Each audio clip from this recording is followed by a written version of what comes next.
Okay, I thought I'd walk through this problem and show you how the mechanism works. And so we're in acidic conditions. We have an OH group here, and this is from the book problem 2133b.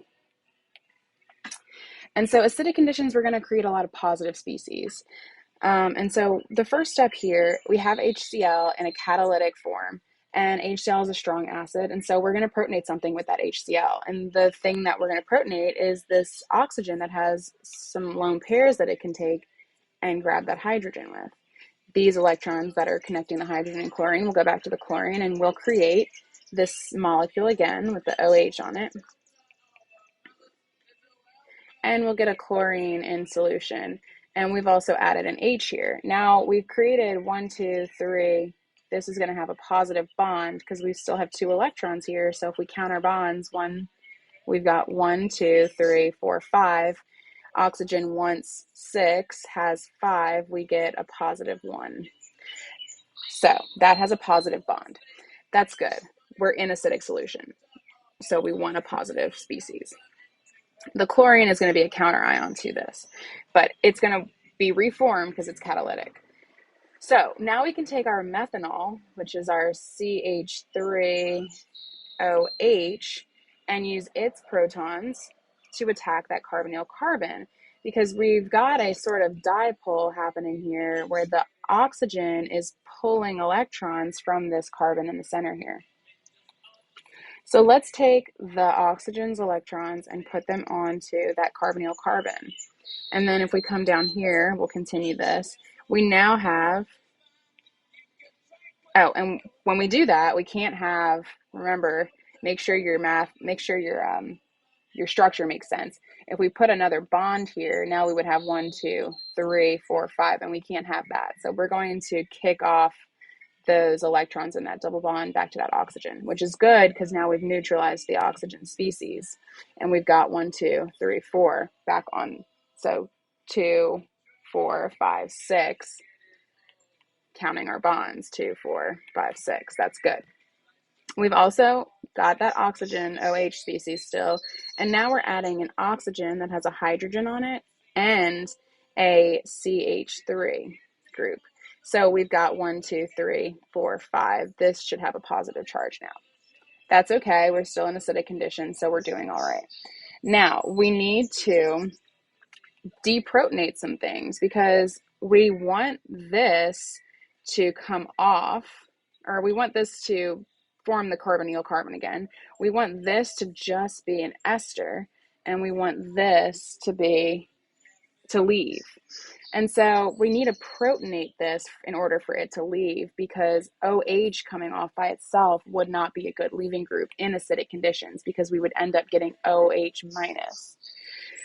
So we need to protonate our OH group here. And we can do that a couple of ways. And if it's easier to think about it, remember this has 2 lone pairs as well. You can pull a hydrogen off of here. You could pull it off of this one. It's really just where you want to go. And so let's just take it off of this so that we can neutralize this oxygen atom. And that's going to give us I keep forgetting that double bond is there, but that's okay. It's not directly in our mechanism right now. We still have this bond to CH3 in the O, and now we've given those electrons back to that atom, and we have put it on this oxygen here, so this oxygen gets a positive charge. That makes it a bit able to leave. So we're going to leave this, we're going to kick off this OH group. When we do that, we can actually take some of these electrons from here and put them back onto this carbon, or carbon-oxygen bond. And so now we should get this double bond. We still have an H, so we're going to put a positive charge there. We've gotten rid of this water molecule, and in its place, I'm going to write that ester that we created.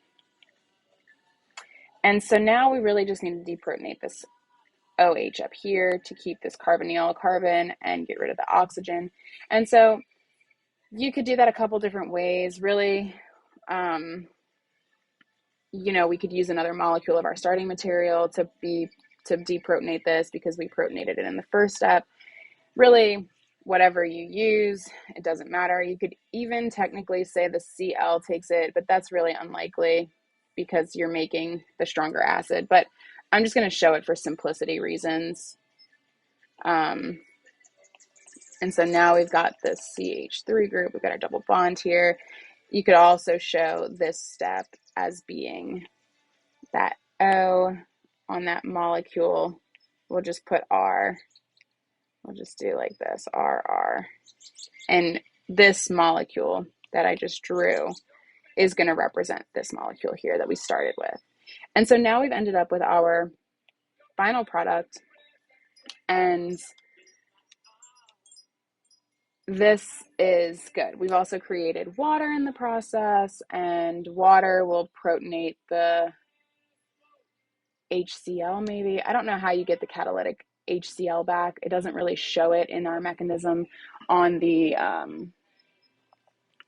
answer sheet. They sort of just eliminate the chlorine, which is sort of confusing, I think, but it's fine. You're going to end up with this. And so sometimes when you're working these kind of problems, it helps to recognize your conditions. We're in acidic conditions. We had HCl in solution. That's good. That's acidic.